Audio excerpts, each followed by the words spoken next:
Hello and welcome to the Program Your Life podcast. Come with me on a journey of self-exploration, overcoming obstacles, and learning to believe in yourself. I'm your host, Joe Parker. Join me and my beautiful wife, Kimberly, as we explore what it takes to achieve our dreams, overcome our fears and doubts, and have some fun along the way. It's sure to be a roller coaster ride, and we are happy to share it with you. Now stay tuned for an exciting episode of the Program Your Life podcast. Hello and welcome to the Program Your Life podcast. This is podcast number 2, and I'm Joe Parker, your host. Today I'm excited because Kimberly's going to tell us a story about being reunited with her father after 20 years of absence. It's a great story about forgiveness and how love never dies. But first, Kimberly and I are going to have a conversation about some of the challenges and obstacles in our life that we've overcome and are continuing to overcome. I think you'll find it very inspiring, and I hope you enjoy it. I'll see you on the other side of the conversation. So, Willie, how is the story of my life going to help you? I'm an ordinary person. I mean, I'm just like anybody else who's been dealt a difficult hand in life. I mean, we all have challenges. No one gets through this unscathed. I'm not special. Everyone suffers. Right, and that's how you help, is because it's the same thing that they're going through. And the question is what are the results? And what are you going to do about it? Are you doing anything different than what other people are doing? And if you can do it, then they can do it. So it is about overcoming. So what? Now what? Yeah. So what? Now what? Okay. Now I'm going to stay in this shit for 3.5 years. That's what. So fuck the world. Everybody go away. I'm just going to curl up in a ball. That doesn't sound like fun. And isolate. Well, I've done it, and I think that there are people who have done that too. I don't know if you've ever done it. I think we've all done it, whether we were cognizant of it or not. Okay, so maybe you were just a walking zombie, and I was the kind I've been a zombie for a good chunk of my life. I think a lot of people have. I see it all the time at work. I see people walking around and they have no emotions at all. They're so shut down, you can't tell one day from another. Yeah. It's really noticeable now, isn't it? It's incredibly noticeable, and you feel sorry for them because you just see that their light inside is just almost out. And they're robots going through the day. Yeah. So I guess some people, when they go down under, they go down in a real obvious way that people really take notice of. Some crisis or something, and then others just sort of keep going through the motions, and they wear these masks to show or pretend it's okay, I got it together, and not ask for help, and not say it fucking sucks. I'm hurting, help me. Well, I don't know everything. I think it becomes normal.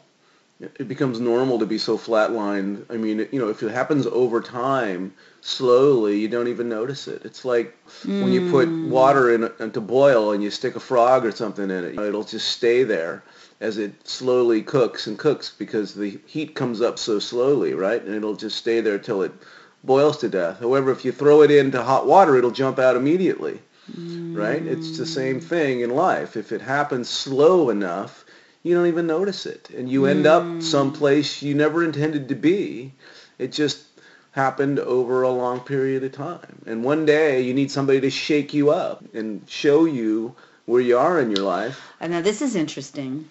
Shake you up, because we learned that, 70% of the population just does that until something slams into them to shake them up. Something outside of their control to wake you up and do something different, make a change. And that's when you hear people say, yeah, cancer saved my life in more ways. I mean, it was the best thing that ever happened to me. And you also hear that we get these signs.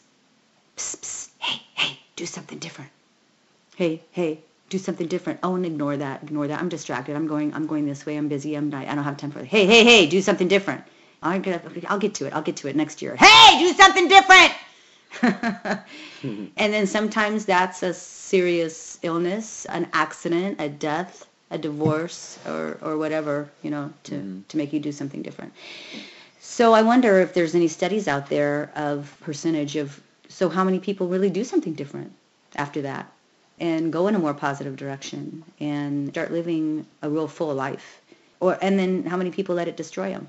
I guess that's the big, maybe that's the big question. Well, the percentages are pretty obvious, right? I mean, it's like 5% of the population actually go out and do something, and the other 95% are stuck someplace and have limited success in their life. Okay, so even though some big thing happens that wakes you up, not everybody wakes up still. It's very true. So then they turn inward and they go even deeper. Or they say, well, yeah, this really bad, shitty thing happened to me, and I'm just going to keep reliving it for the next 5 or 10 or 20, 30 years. Boy, there's so many people that just carry it with them for the rest of their lives. Carry that shitty thing with them, and they just drag it around. So what happens to help you just get out of all that? What's the big change, the shift?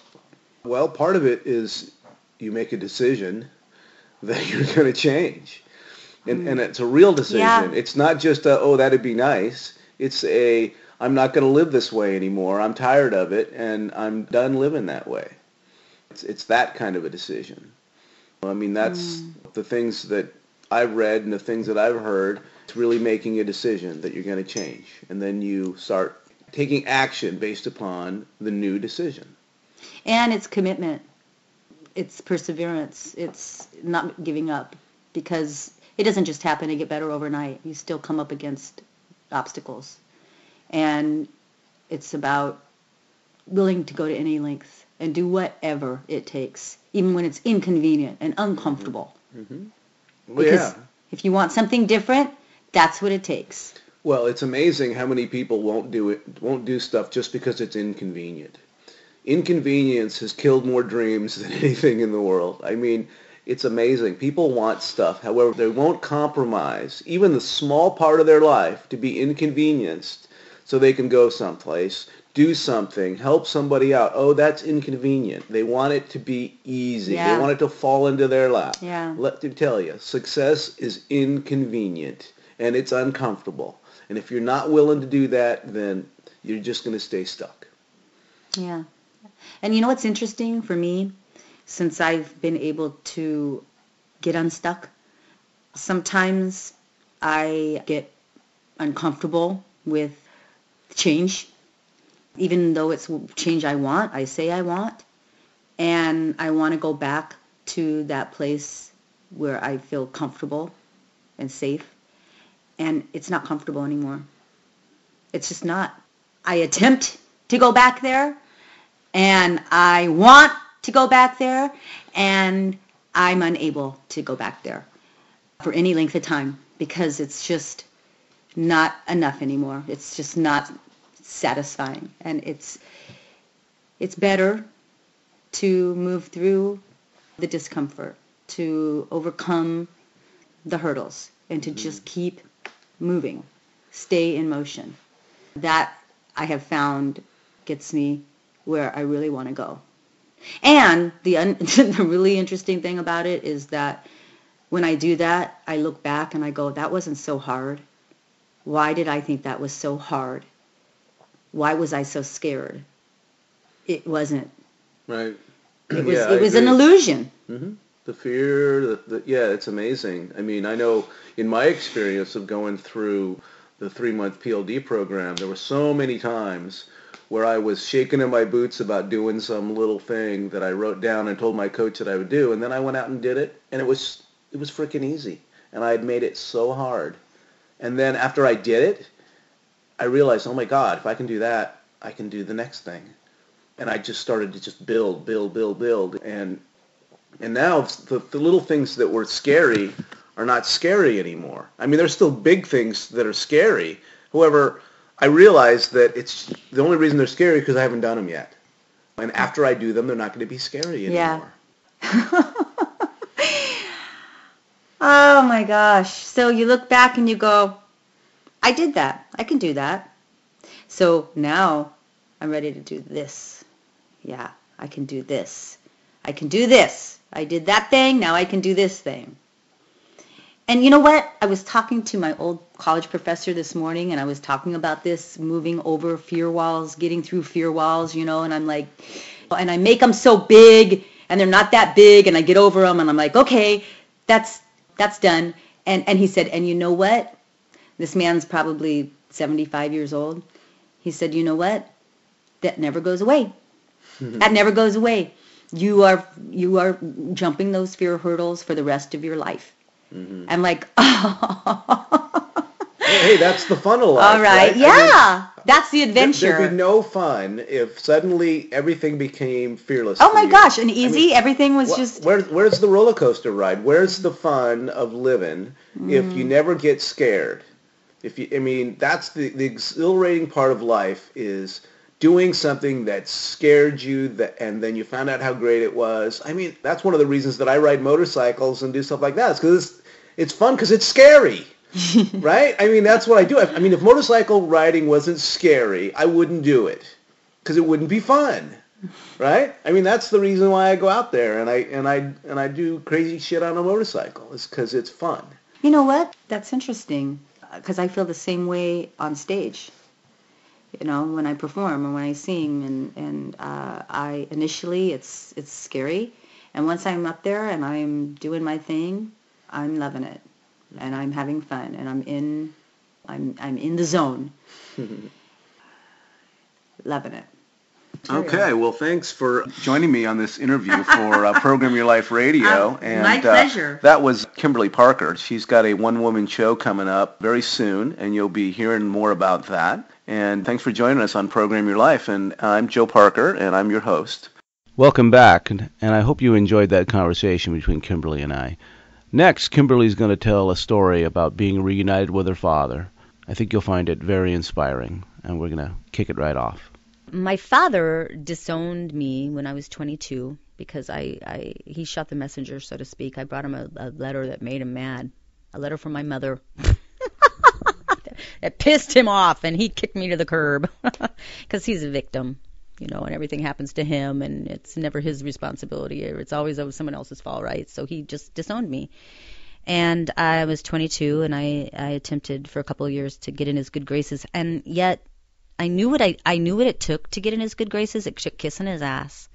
It took disowning my own truth, denying my reality, just kissing his ass, just being phony, not being real. I knew because I played that game. I played that game all my childhood, So that's how I got Dad's love and acceptance, was to just say, yeah, you're right about everything, and I'm not, and you have your reality is real and mine's not, and my truth doesn't matter, whatever. And I wasn't going to play that anymore. I was not going to do that BS anymore. And so I came with integrity. Yeah, he didn't ever connect with me, and so finally, I just gave up. I just thought, okay, go on with my life. Marriage, children, years and years and years go by. 23 years go by. And by this time, he's got no contact with any of his daughters. He's got 3 daughters and 6 grandchildren he's never met. I did a lot of work. I did a lot of work on forgiving, understanding, his miserable childhood and beaten and his absent father and, his shit, Vietnam vet, all this stuff. So alcoholism, all of that. So I understood, I had empathy. I did my work on my own, my healing work. And I really just thought, okay, well, he doesn't want a relationship, and that's okay. And I was okay with that, really. I was like, especially if he's really still in his illness, it's probably best that he probably just has a lot of crap to give me, and I don't want that. So it all worked out fine, I believe. I don't have any regrets about that long stretch of no relationship. I think I needed that too, to get strong and heal and be my own person. And also I didn't want him hurting my kids. They were little and vulnerable, and I'm like, I don't want him to be like giving them any of the bullshit he gave me growing up, right? So I was okay. Anyway, I honestly thought that maybe someday I would probably see his gravesite, and I had no contact with his family, since I was a kid, and I hadn't seen his sister in 20 years.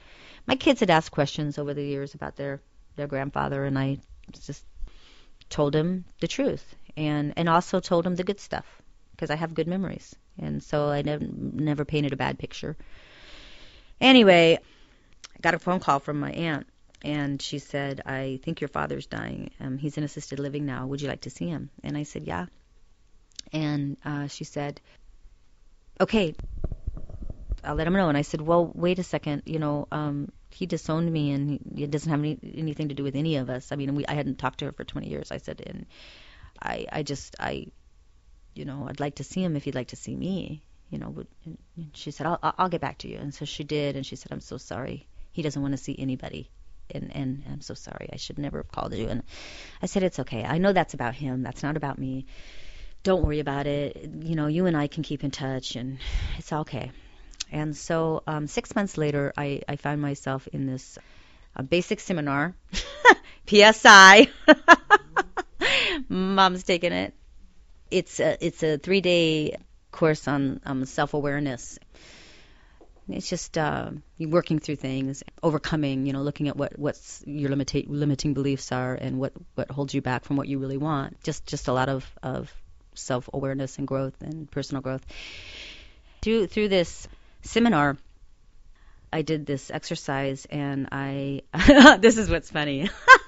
And I was using my FM system with this. This was before at my CI.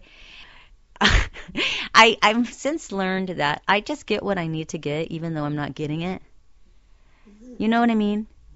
Do you ever get that? You get what you need, even though you're not getting it. So there's this exercise, and this was what it was about. And I didn't hear most of it, so I was getting something else. And it's exactly what I needed to get out of that. And I've had that experience over and over again. Anyway, so I got up to share about this work I'm doing on forgiving myself, because I've forgiven a lot in my life, and now it's me. That's like the last person that I have to forgive, and I've been doing work around that. And I said something, I got up to share with the group, and I said something about, mother, father, and that's all, water on the bridge. And he asked me a question about my father, and I said, I said that he doesn't want anything to do with me. That's okay. I know that's about him. I'm moving on, and I've got this, and let me show you. And he asked me another question about my dad. I said, I don't think I really want to go there. That's like closed doors, And then he asked me another question about my dad, and I'm like, okay, this is happening for a reason, All right, let's go. I said, okay, let's go with this. Let's trust this. Let's go. So by the end of that conversation, he said, what do you want? And I said, I really want to see my dad. And he said, then go see your dad. And I said, but he doesn't want to see me. Aren't you supposed to okay, I don't want to see you. Okay, I'm not going. And he's like, well, not necessarily. What do you want? And I said, I want to see my dad. And he said, then what are you waiting for? And what have you got to lose? And I went, bing! Oh my gosh, really? I can do that? He's like, yeah. He's like, and go do it next weekend. I'm like, thanks, I'll think about that. And I gave him the mic, and I sat down. And I'm like, oh, shit. And then I thought about it that night, and I thought, you know what? I have to do this. And Joe said, I know you've got to do this. I'll do this with you. We'll do it together. You won't be alone. So a week later, I went to see my dad after 23 years. I didn't tell my mom I was going. I didn't tell my sisters. I didn't tell anybody. I asked my boys if they wanted to go. They said, yeah. We went to see him, and it was easy. And I'm going to wrap this up. I'm just going to tell you the end. He was very happy to see us, and it all worked out well. He was real gracious. And at the end, I said, Joe, I really need to be alone with him. So we stayed in a hotel that night, and we went back the next day. And that morning I got up, and I've been meditating for 3.5 years, regularly, every day. And out of my meditation, there's something I want I'm not getting. What is it? Help me. I may never see this man again. And he didn't act like any time had gone by. It was just like, oh, hi. Hi. How nice to see you. You have a nice family. He's so emotionally shut down. He just cannot go past that. And so anyway, Joe took the boys, and I was alone with him. He was telling stories. He's a great storyteller. then I said, Dad, can I talk for a minute? And he's like, yeah, okay. And I said, I want to tell you why I came to see you. Because it's been 23 years. I didn't say that. and he's like, oh, okay. And I said, I came to see you because I want you to know that I love you. And he said, well, I know that. Yeah, I know that. And I said, well, I didn't know that, Dad. I didn't know that for a long, long time. What I've discovered is that love never dies. Never. It never dies. And I've loved you all my life. I covered it up with resentment and pain and anger and hurt. Hardened my heart, And I've been uncovering that. I've been taking that away. I've been moving that resentment off and that pain and that anger, and I've been peeling it off. And what I'm finding is love. And he said, oh. And I said, Dad, do you have anything you want to say to me? And he said, no. I'm just so glad you came. You have such a nice family, and it's just so good to see you, and thank you for coming. And I'm like, geez, I'm really not getting what I want here. So I don't know where it came from, how I mustered it up, but I said, Dad, can I ask you a question? And he said, yeah. And I said, Dad, do you love me? Well, of course I love you. You're my daughter. Of course I love you.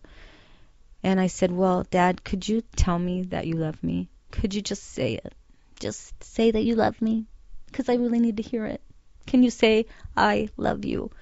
And that was the moment, and I haven't had a moment since then with him, where his eyes locked with mine, and he went deep. It was like, the eyes are the windows to the soul. And his eyes got watery, and he just looked straight at me, and he said with just conviction, and he just said, I love you, Kimberly. I always have, and I always will. And then he hugged me. That was my hallmark moment, and it's the only one I've gotten, and it's good enough. It's good enough. We've never talked about anything in the past, and it doesn't matter.